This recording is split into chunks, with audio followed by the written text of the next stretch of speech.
Bueno, entonces les estaba preguntando si se les ocurre algún ejemplo de un género que haya desaparecido en los últimos años, últimos 2 décadas más o menos. Sí.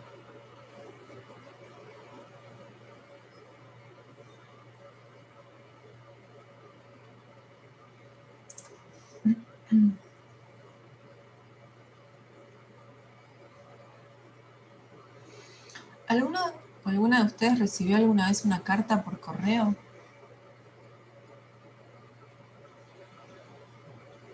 De los sub-20, pregunto. Ah, ¿Alguna vez yo sí, pero recibieron? no soy. Sí, por eso hice la aclaración.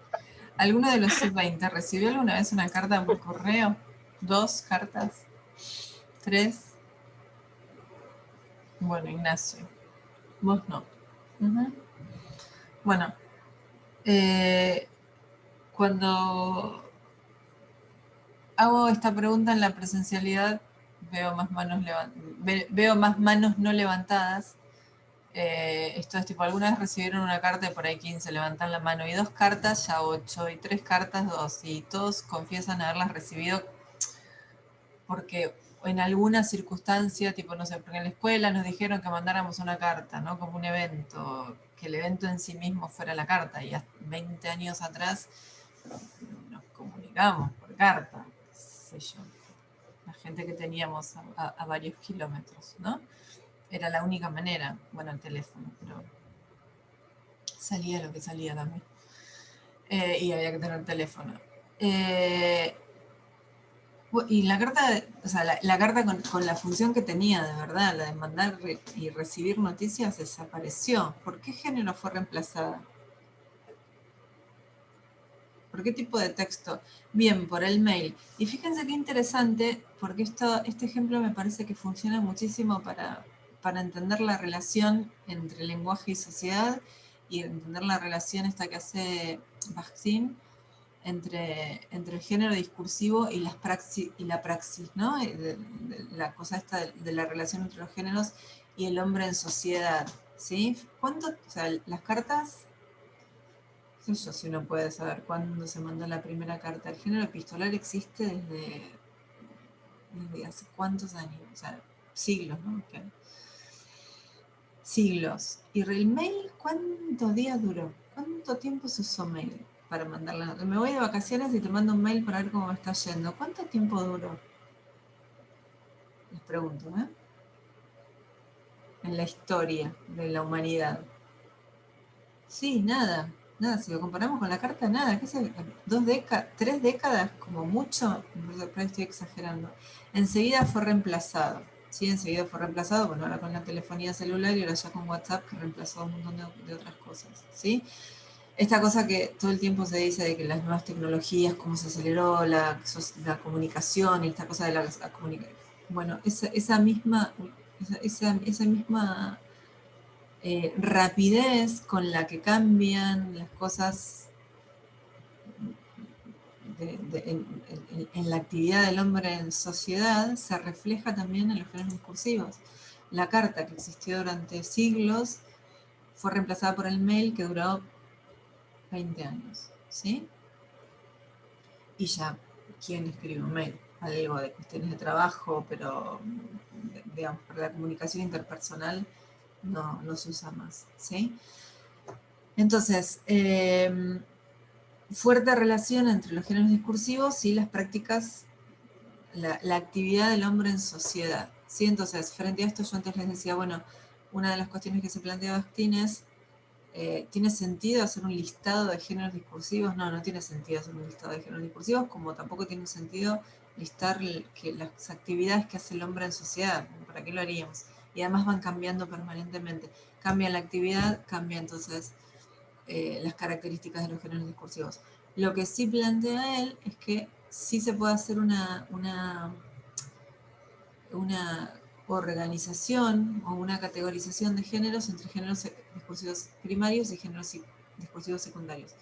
Y va a decir que los géneros discursivos primarios son aquellos géneros que están vinculados a las situaciones cotidianas son simples, los géneros primarios son simples, asociados a las situaciones cotidianas de todos los días, los saludos, no sé, por ejemplo, en este momento podríamos incluir los mensajes de WhatsApp, en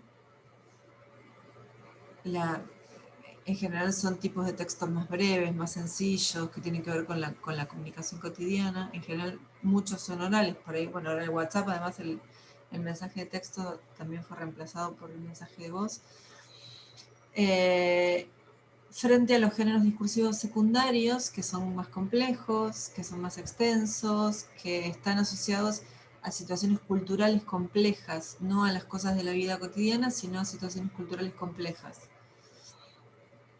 Y en general son escritos, dice Bakhtin. Todo esto es en general, porque después vamos a ver que pueden existir excepciones. Pero entonces acá entrarían todos esos géneros que no aprendemos a manejar a medida que vamos aprendiendo o adquiriendo una lengua. Sobre los géneros primarios, dice Bakhtin, los géneros se aprenden a medida que uno va aprendiendo la lengua. ¿Sí? Esto de decir, bueno, lo de saludar que decíamos recién, cuando nadie nos enseña a saludar, lo aprendemos, ¿no? Bueno, ahora, escribir una tesis de doctorado y capaz que sí nos tienen que enseñar, ¿sí? Porque ya implica un montón de cosas, es más complejo en un montón de sentidos. Escribir una novela también, ¿no? Porque están los escritores que escriben novela, pero después eso pasa por un montón de procesos de corrección, de edición y un montón de cosas que, bueno, que muchas veces lo puede hacer el escritor si el escritor además está formado para hacerlo.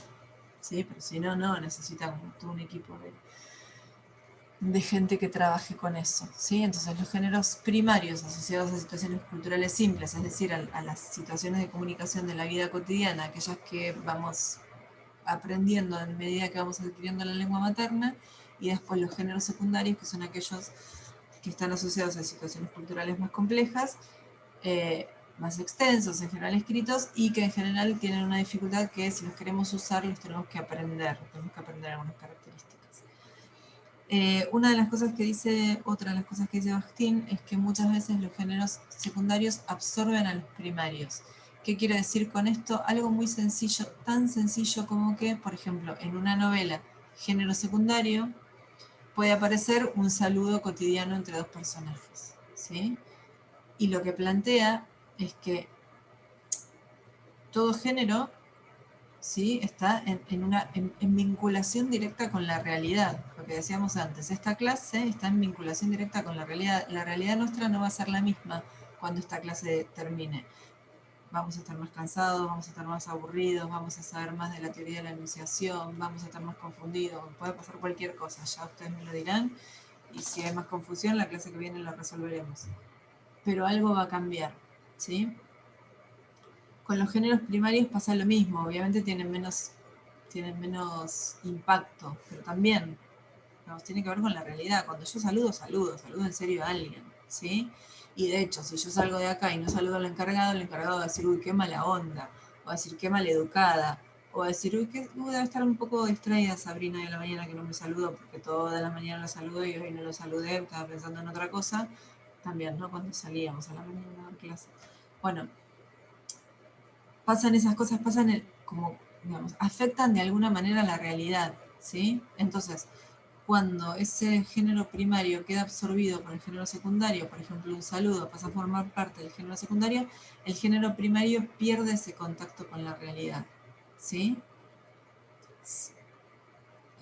Si en una novela yo estoy leyendo que un personaje pregunta ¿qué hora es?, no me voy a fijar yo la hora para contestarle. Si yo voy por la calle caminando y escucho que alguien dice ¿qué hora es?, y por ahí tengo instintivamente, me fijo a ver qué hora es para contestarle, y después veo que le está preguntando a otro, entonces sigo de largo, ¿sí?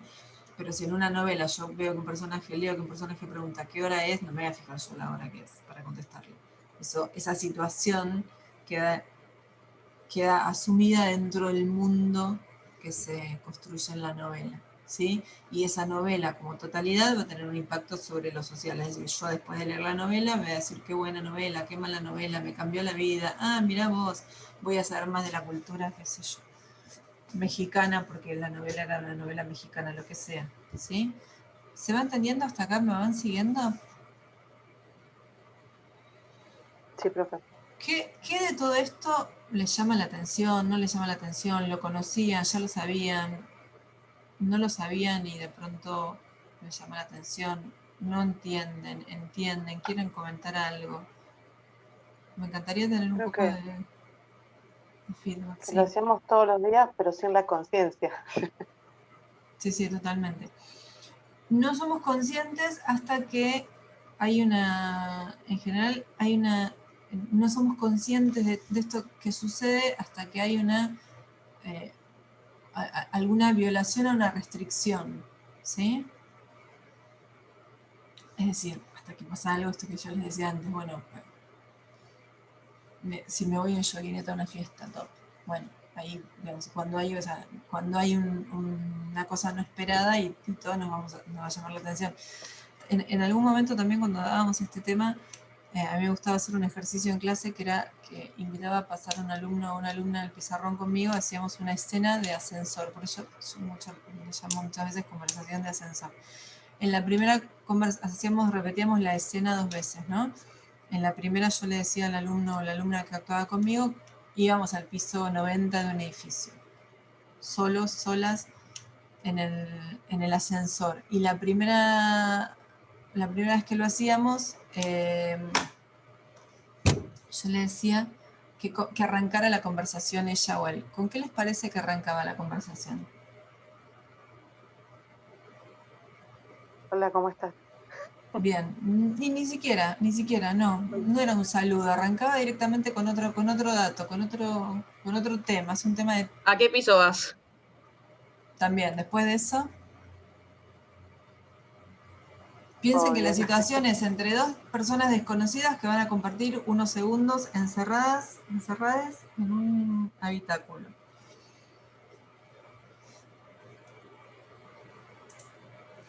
¿De qué hablamos? El tiempo. ¿Cómo Ujú. está el tiempo? Estos comentarios. ¿Cómo refrescó, no? Sí, sí, sí, pero dicen que por el fin de semana ya va a estar un poquito más. Es el latiguillo Claro, para bueno, comenzar ahora lo que la- sucede, está bien, Ignacio, lo que decís, es decir, yo agarro el celu, sí, ahora todos los que no nos gustan ese tipo de conversaciones, ahora tenemos nuestro salvataje que es, yo planteo la situación en el ascensor, pero puede ser una situación de parada de colectivo, en un taxi o en un remis, la cosa de que hay algo inherente al ser humano que es como que no se banca mucho la situación de estar con un desconocido en un espacio cerrado sin interactuar. Hay una función del lenguaje que tiene que ver justamente con chequear que el canal de comunicación esté funcionando, ¿sí? Como que necesitamos chequear que el canal está funcionando, ¿sí? Como cuando yo le digo, che, quiero un poco de feedback para ver si estoy hablando sola o están escuchando. Bueno, hay un poco de necesidad. Entonces, por ahí sí, antes del celular, pero si te agarra una persona un poco más grande, Ignacio, una señora mayor o un señor mayor, las señoras en general son más, tienen la tendencia, las señoras a veces también, si son taxistas. Bueno, vas a empezar a hablar, tarde o temprano vas a empezar a hablar. Y entonces, ¿de qué hablas? Y bueno, del tiempo. Del tiempo. Lo primero que sale es cómo está, qué fresco, se va a llover, sí, pero sí. Y viste Es cómo el somos, ¿no? latiguillo. Porque ahora hace frío, pero en el verano nos quejamos, pero en el verano nos quejamos del calor. ¿Sí, Mirla? Es el latiguillo. Bueno, en realidad tiene una explicación. Bueno, esto es por supuesto, ahora imagínense que ahora no podríamos estar encerrados en un ascensor, pero ahora el tema de conversación cuando nos encontramos con un desconocido o una desconocida en la cola del banco, por decir algo, ¿cuál es el tema ahora de conversación? Se pregunta cómo está y si, si contrajo o no. Bueno, ahora el tema de conversación sería el coronavirus, definitivamente, ¿no? Ya ha desplazado absolutamente cualquier otro tema, ¿sí? Entonces, ¿cuál es la particularidad? Tienen que ser temas, el punto es, voy a compartir no sé, 3 minutos, nada. 3 minutos con una persona desconocida a la que después no voy a volver a ver más. Y tengo que hablar. ¿De qué hablo? Tienen que ser temas compartidos, ¿sí? Temas del que yo sepa, en principio, mejor si no son polémicos para no terminar agarrándonos en las trompadas, porque podríamos ponernos a hablar de política, que de hecho a veces pasa también y a veces uno tiene que ver, mejor me callo, le contesto. Bueno, tratar de meterse en temas no polémicos y temas compartidos, ¿sí? Bueno, este ejercicio que les comenté yo recién que hacíamos 2 pasadas, ¿no? La primera pasada es, bueno, el mundial, sí, el partido, sí, cómo está, ¿no? Porque si llegamos a la final, si no llegamos... El tema como en agenda de esos días, ¿no? Y bueno, y si no hay un tema en particular, el clima siempre nos salva. Volvíamos de hacer la situación y entonces la segunda situación arrancaba hablando yo y le decía, ¿sabés que vengo de hacerme un control ginecológico? Claro, se generaba un despelote porque primero el que actuaba conmigo ya se quedaba tipo así como que no sabía qué decir, el resto de la clase también, tipo a ver qué iba a pasar. Rompía absolutamente todas las cuestiones de género, rompía la cuestión de género que tenía que ver con la conversación de ascensor. Imagínense si les pasa a ustedes en la vida real que se suban al ascensor con una mujer y la mujer le dice, ¿sabes que vengo a hacerme un control ginecológico? Mátenme. Yo misma diría, mátenme. Ahí no hay celular que alcance, Ignacio, por zafar de eso. Incluso en la clase hubo incomodidad, porque ahí también había un rompimiento de género. Una clase es positiva, no es una clase de teatro. Entonces ya la cosa de armar una escena de teatro era divertida al principio. Uy, vamos a ascensor, sí, no sé qué piso vas y esta cosa, qué sé yo. Cuando se rompió, ya empezó a molestar te vamos a dejar que juegues al teatro mientras hablemos del clima, pero si ya es exponer al alumno que pasa a decir, obviamente que terminaba ahí la escena, ¿no? Digamos, se rompían 2 cuestiones de género, el que tenía que ver con la conversación esta de ascensor, que no admite una charla sobre ginecología, y se rompía también, o sea, hasta cierto punto se toleró, ¿no? Romper una clase teórica no es una clase de teatro. Hasta cierto punto se toleró y un punto tipo, che, pará, onda. ¿Sí? Bueno, lo que no me acuerdo, llegamos a esto porque vos me decías, Mirla, al principio, a esto que lo hacemos, lo tenemos absolutamente naturalizado y no nos estamos preguntando todo el tiempo ni cómo hacerlo, ni si está bien la manera en que me saludaron, si está bien en la manera en la que me dan clases, si está bien, qué sé yo, uno va, el alumno va, se sienta a la clase y espera a que la clase expositiva o teórica sea de una determinada manera. Y en general las cosas fluyan de esa forma, no las vamos pensando. ¿En qué momento somos conscientes de que existen estas reglas y que son recontra estrictas? Esto es lo que es importante que, ¿sí? Mientras las respetamos no se notan, ¿sí? ¿Cuándo nos damos cuenta de las estrictas que son? Cuando las rompemos, ¿sí? Cuando hay algún tipo de violación a esas restricciones. Yo por supuesto que les estoy hablando de casos extremos, pero como les dije antes, hola, ¿qué tal? ¿Cómo andás? Si alguien te contesta mal, no es demasiado extremo el caso, dices, ay, me quiero matar a este pibe que me contestó mal, y por ahí está mal, ¿sí? Entonces, ¿en qué momento somos conscientes de que se están en qué momento somos conscientes de las reglas y lo rígidas que son esas reglas en el momento en el que las rompemos, ¿sí? Si no, no nos damos cuenta. Y fíjense lo rígidas que son. O sea, fíjense, entonces vuelvo a lo que decía al principio, por ahí esto es medio, no sé, no es para bajonearse, pero bueno, para tener un poco conciencia de lo que, de cómo nos construimos como sujetos a partir del lenguaje y además recontra configurados. No, si pensaban ustedes que uno abría la boca, la libertad para decir lo que quiero, cuando quiero, como quiero, no. Y en el mejor de los casos, y en la literatura, porque después en otros tipos de géneros, en la literatura o en los géneros un poquito más creativos, ¿no? En otros es imposible. Qué sé yo puedo armar una escena de teatro en una clase y está todo bien. Tampoco puedo hacer todo el cuatrimestre clases de teatro porque van a decir, no, che, ¿sabes qué? No corresponde. Sí, puedo tratar porque está bueno, tampoco fue ninguna originalidad, ¿no? Digamos, hay un montón de gente. Son estrategias específicas para explicar un tema, qué sé yo, para generar un mejor ambiente, lo que sea, digamos. Los géneros secundarios siempre son muchísimo más, dan mucho más lugar para la creatividad que los géneros primarios, ¿no?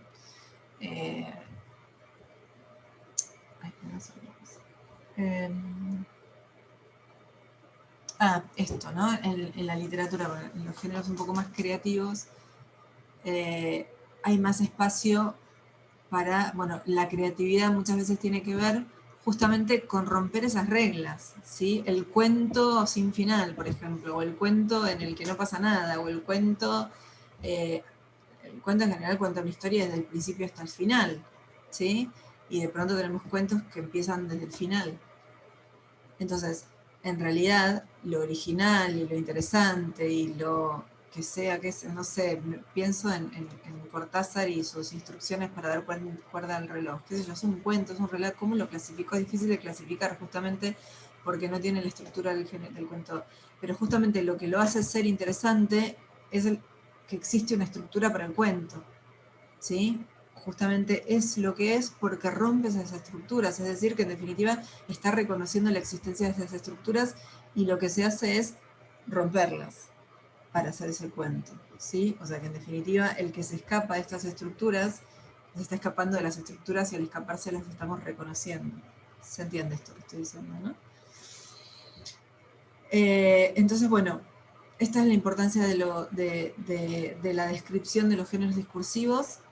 De una manera así como más general, seguimos contestándole a Saussure, seguimos revisando con Saussure o revisando lo que proponía Saussure. Saussure decía la lengua, el habla, que es tan caótica, que es individual, que cada uno, no sé, bueno, nada de eso, ni tan caótica, ni tan individual, ni tan libre, ni tan azarosa.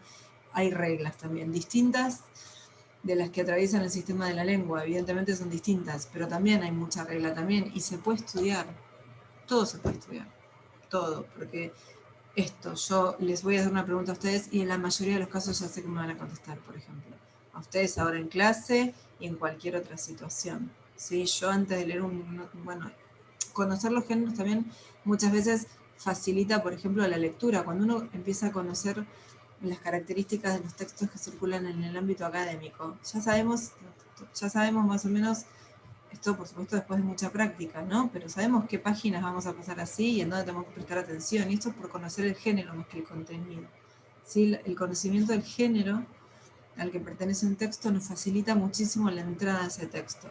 Y bueno, como decía antes, ni hablar a la hora de escribir, ¿no? Piensen, el alumno que hace un parcial es como la estrategia del vendedor. ¿Vieron que hay vendedores que no te pueden vender una botella de agua en el desierto y hay otros vendedores que te venden, no sé, qué sé yo, una sombrilla en plena, no sé, sudestada, 20 días de lluvia y de pronto llegas a tu casa con una sombrilla en el reposero y decís, ¿cómo sucedió esto? Bueno, tiene que ver con esto, ¿no? Con la construcción del discurso, cómo se construyen y cómo se construyen lo temático, lo que te vendo pasa en segundo lugar. Por supuesto que si yo llego a mi casa no sé, con un limpia alfombra y no tengo alfombra, digo, Dios, ¿qué pasó? ¿No? En todo caso le puedo ir a reclamar. Pero cuando uno contesta un parcial, tiene que tener un poco esas estrategias o esa habilidad, no solamente para saber, porque con la habilidad solamente no hacemos nada. Es un poco extremo el ejemplo de comprarme una limpiadora de alfombra si no tengo alfombra, es extremo el ejemplo.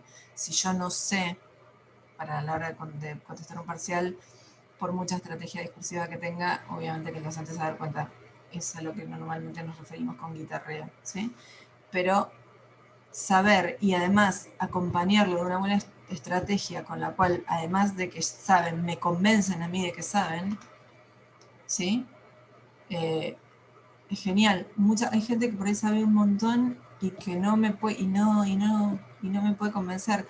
Un ejemplo muy, muy sencillo de esto, pero para que vean cómo todo esto teórico que estamos hablando también incide sobre las prácticas que pueden hacer ustedes en estos días, en los exámenes y en todos los exámenes que tengan que hacer, ¿no? Esa gente que por ahí sabe mucho, mucho, mucho, mucho, mucho y entonces, no sé, tienen que decir los géneros discursivos son tipos relativamente estables, denunciados. Son estables porque todos comparten un tema, una composición, y resulta que se me borró la palabra estilo y no me acuerdo de la palabra estilo y no me acuerdo de la palabra estilo. Entonces, yo quiero demostrar lo que sé, y entonces tienen estos tres aspectos, género, composición, y pongo el puntito típico que pasa en los parciales, el tercer puntito lo dejo en blanco. Y entonces, yo sé que esa persona sabe, porque llegó hasta ahí, pero me está dejando un cartel así de grande que dice, ¿sabes qué? Esta última no me la acuerdo. ¿Sí? Entonces, una estrategia discursiva de un alumno es también ver cómo resuelve esa situación para que eso que no sabe no se note. Esto les estoy dando una técnica,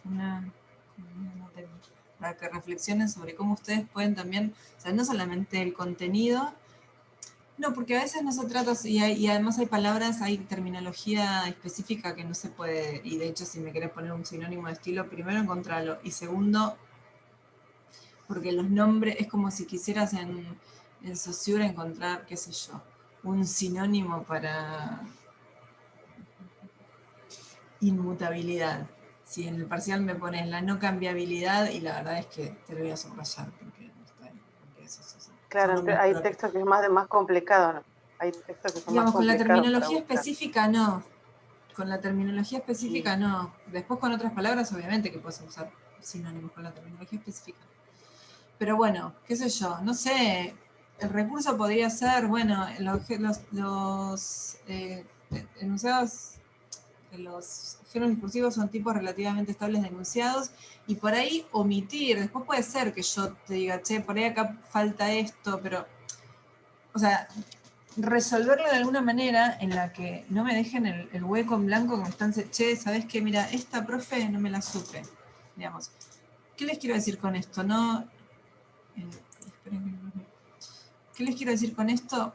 Es que ustedes también, así como construyen una voz para hablar con un jefe, con un amigo, para hablar, tienen que acostumbrarse a construir una voz que sea la voz del alumno que está respondiendo un examen, que se presente con seguridad. Y ahí también pasa más allá de colaborar. Ahora con la virtualidad no se nota tanto. O sea, a mí me llega un parcial que está a la mitad borrado con liquid paper y yo digo, y ya acá, antes de leerlo ahí, qué sé yo, esta persona muy segura de lo que escribe no está, si tuvo que borrar un medio parcial con liquid paper. ¿Mm? Digo, cuestiones que van más allá de lo temático. Entonces, además, construirse como una persona segura de lo que sabe, ¿sí? Obviamente que después eso hay que sostenerlo con conocimiento, porque si no, no se sostiene. Pero que piensen ustedes que está en las manos de ustedes construirse como un enunciador más apropiado, más adecuado para cada situación de enunciación. Digo la del parcial porque me parece que es en este momento en la que más nos interesa por cualquier situación. ¿Mm? Bien, bueno, entonces, no, bueno, los textos sobre enunciación, concretamente el aparato formal de la enunciación y los textos sobre Benís, el aparato formal de la enunciación y la subjetividad en el lenguaje, son estos textos en los que se presentan estas categorías que vamos a utilizar para analizar enunciación. Vamos a arrancar con deixis, vamos a trabajar con deixis, subjetivemas, por ahí, hasta ahí modalidades quizás. Los vamos a empezar a trabajar entonces el jueves.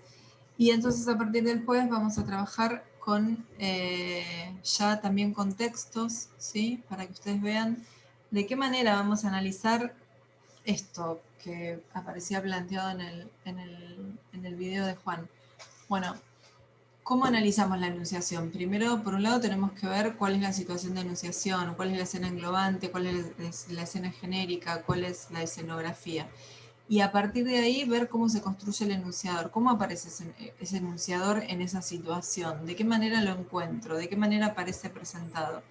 En general, nosotros lo primero que vamos a encontrar para pensar las marcas de subjetividad van a ser los adjetivos. Siempre pensamos que la subjetividad pasa por los adjetivos, pero hay un montón de otros elementos que nos permitan reconocer la subjetividad. Entonces, a partir de la clase que viene vamos a empezar a trabajar con esos elementos, que en definitiva es encontrar las huellas del enunciador en el enunciado, encontrar las huellas que están efectivamente de manera explícita y sobre todo encontrar esas otras huellas que son un poco más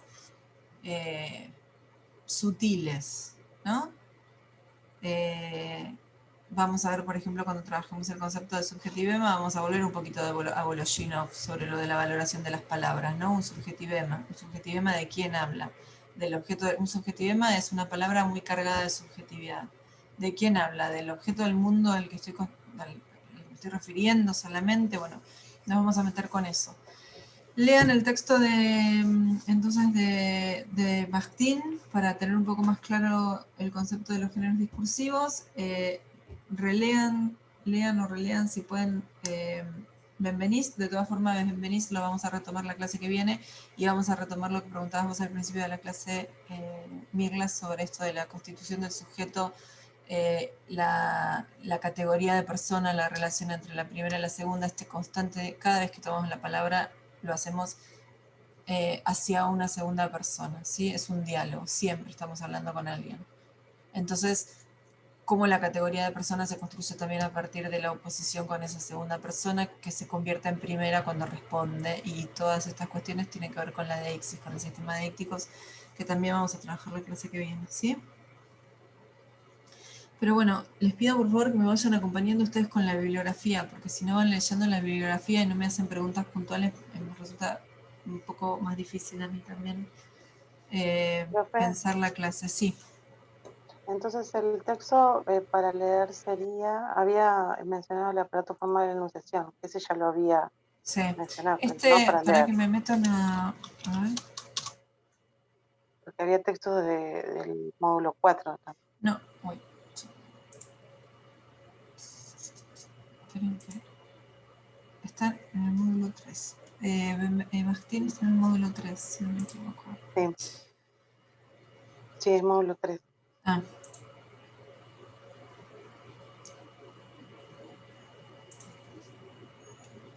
todo esto sobre lo que hablé yo, bueno, y un poco por ahí también más extenso, son los...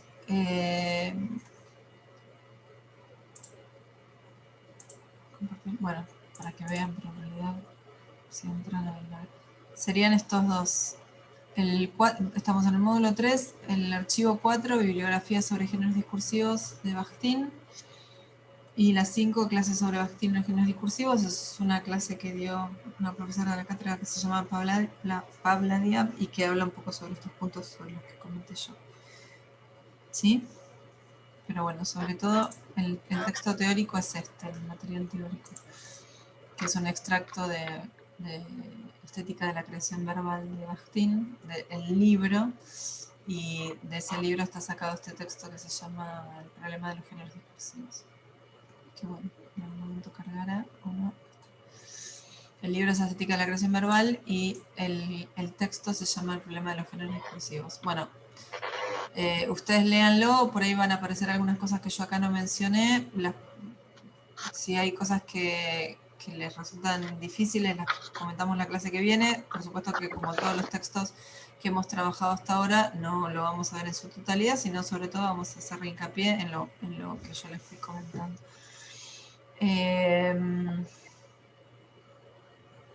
Había visto una opción acá.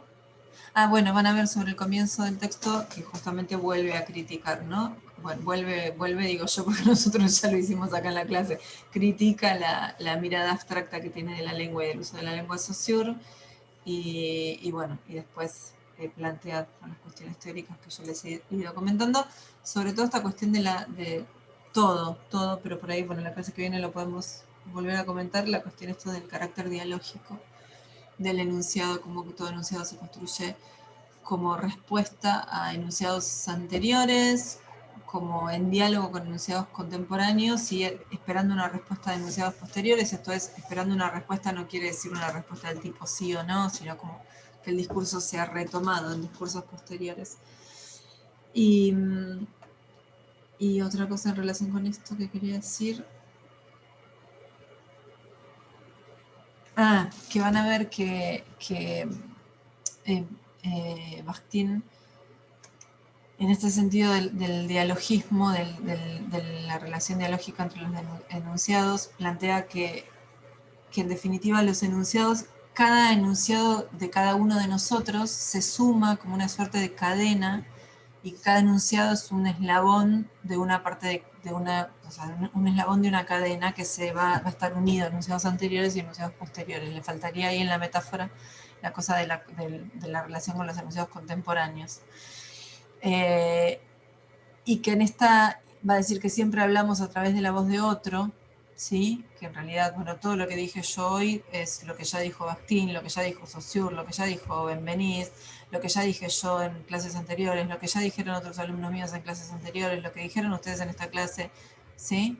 O sea, todo enunciado se construye a partir de enunciados anteriores, de voces anteriores, y entonces dice algo así como que en realidad no podríamos decir que nadie rompió el silencio, como que no existe un enunciado primero, siempre estamos tomando, no existe un enunciado original, siempre estamos tomando enunciados de enunciadores previos, ¿sí? Eso por ahí es otro punto importante de lo que plantea Bakhtin. Bueno, los voy a tener que dejar porque ya se están queriendo entrar los de la comisión que sigue. Nos vemos el jueves, ¿sí? Nos Buena vemos, profe, semana. gracias. Chao, cuídense. Chao, gracias. Igualmente.